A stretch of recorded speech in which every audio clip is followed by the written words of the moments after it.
Facebook, what was your favorite Canadian TV show? Lots of good answers. We'll get some of those. Feel free to text in at the 10 12 60.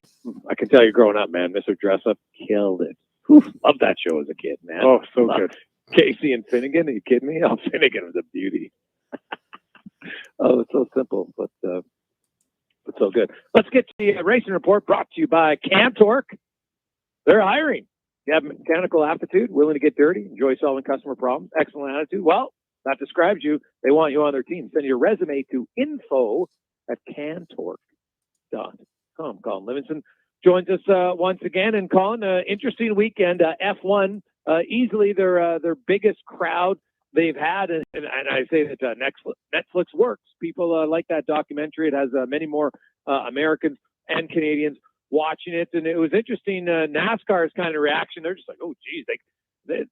For a sport that's pretty American, they were clearly second fiddle. Not a lot of contests there. It's crazy. I've been bumping into a lot of people now that we're slowly kind of reintegrating back into society. That the first thing they say is they've been listening to us on TSN. So hi to all of our friends out there. But then they ask, have you seen Drive to Survive? It's like, yes, I've seen Drive to Survive. Like, wow, that really got me into F1. I long before I really got involved in racing to the level that I'm at now, I figured out a long time ago what NASCAR used to do really, really well was they showcase driver personalities. You knew who was associated with each sponsor, because back in the day, the running cars wasn't as expensive as it is today. So for the most part, Jeff Gordon had DuPont, and Darrell Waltrip was a Tide guy, and Dale Earnhardt was Goodwrench and Chevrolet, and you were able to kind of associate the driver to the sponsor. But then you also knew what those guys were like off the track, because NASCAR really showcased these personalities. So you could either figure out that you wanted to cheer for the tough guy, you wanted to cheer for the pretty boy, you wanted to cheer for this one, that one, or the other one. And I think NASCAR has gone too far away from that. Now with this Drive to Survive, whether it's contrived or not, and whether they play up the things Max Verstappen talked about, rivalries that were presented during the broadcast that weren't necessarily so. And he, that's why he's kind of chosen to stay away from it.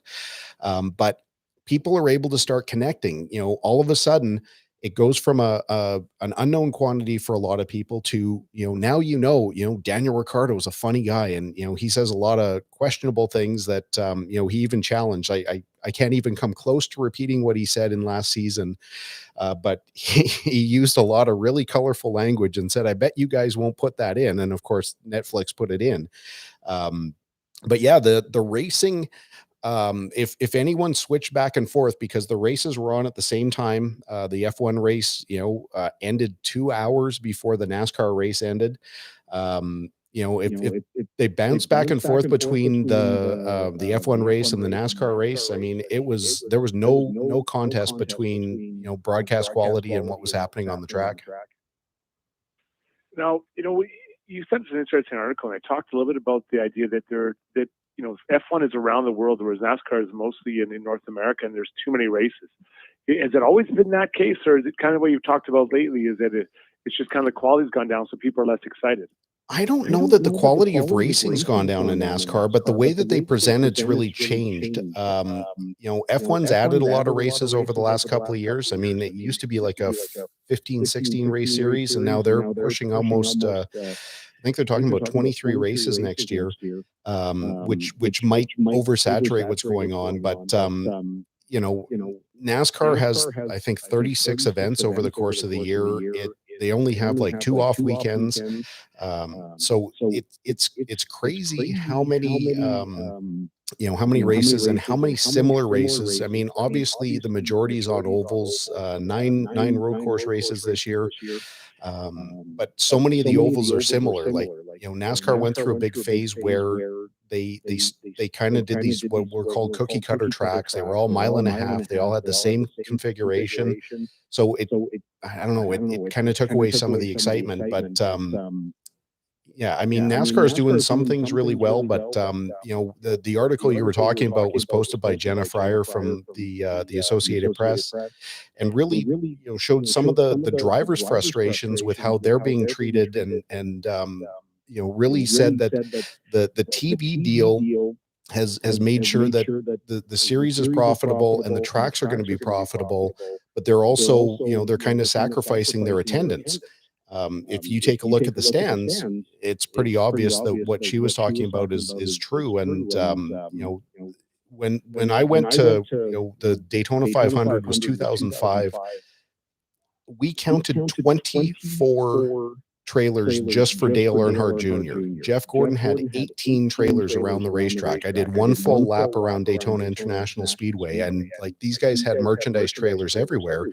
It's down to the point that these guys won't send their trailers anymore because they're getting extorted for, between $20,000 and $40,000 a trailer just to be at the track to sell their merchandise. So I think there's going to be a bit of a reckoning for NASCAR, and hopefully it leads to better things.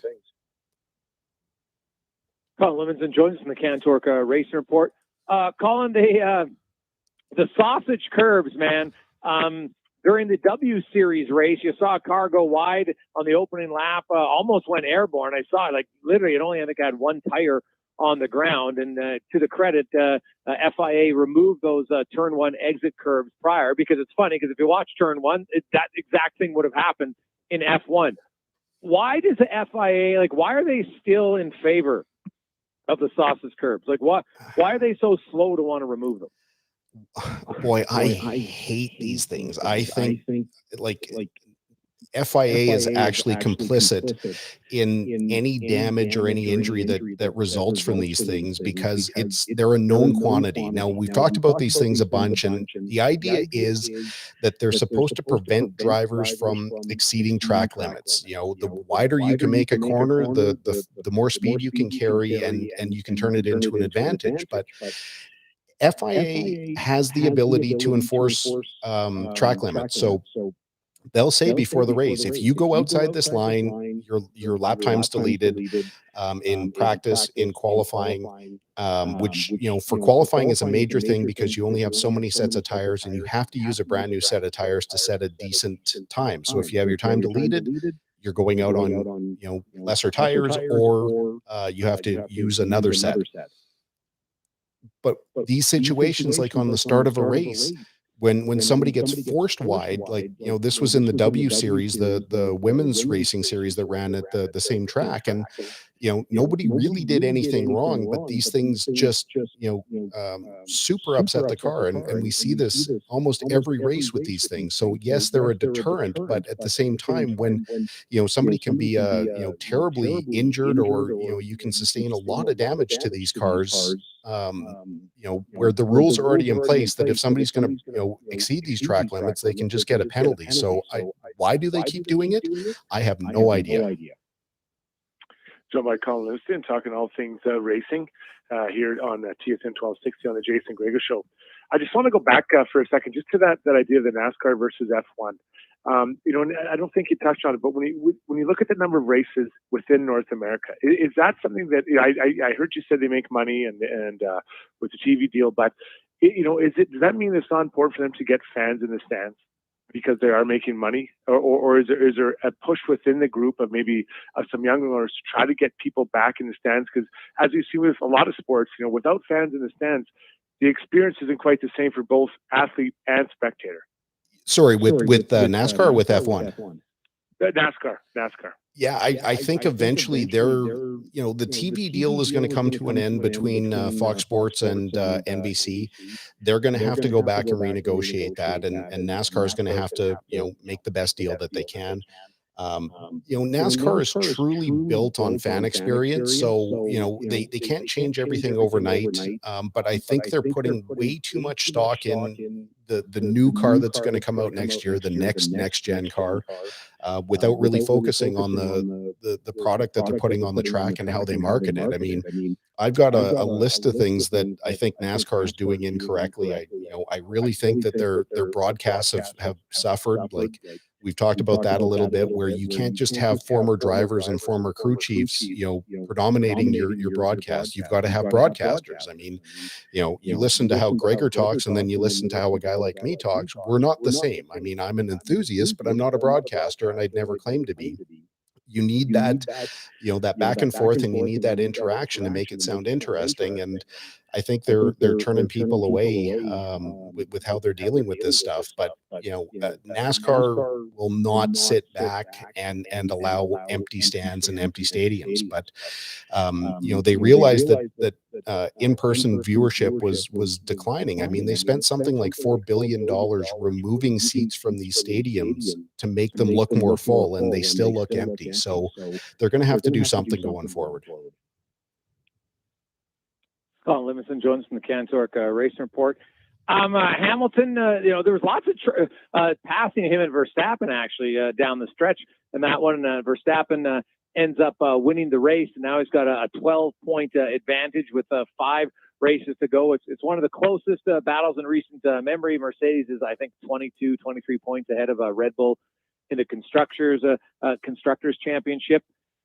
When you look with 5 races to go, is there an advantage for either Max or Lewis at this point in your eyes? I think after this weekend, before the Texas race, I was certain that Mercedes was going to take the advantage, and that with the upgrades that they put out the last couple of weeks, were going to give them the edge. But what I saw was that Lewis was definitely faster in the beginning of the race, but he couldn't break the toe that Max had. So before the DRS was opened, Max would be able to get behind him in the straightaway and was able to suck back up. It looked like Lewis was able to pull away from him everywhere else on the track. Once Lewis got behind, because Red Bull utilized the undercut, he wasn't able to get close enough in the dirty air. The car just doesn't have enough downforce. It's faster in a straight line, and it does okay in the corner, but with the dirty air, they just don't seem to be able to close up, where the Red Bull seems to have that better advantage. Mexico, in whatever it is, 10 days, that's been a track where their engine has seemed to do, or Red Bull's engine seems to do really well there at the high altitude. So if they can, capitalize that weekend with the points lead that Max has right now, I think that's gonna, give them the big step. But we never know what's going to happen. Maybe it rains there, and throw a big monkey wrench in everything, and hopefully it goes down to Abu Dhabi here, and it's still going to be 6 weeks away or so. It should be great to see him go down the stretch. Love it. Always good stuff, man. We appreciate it. We look forward to the final 2 races. The next 2, of course, still in the Americas. So the time will be a little bit better for people. Don't have to watch at 5 a.m. So that was nice. That's great. Yeah.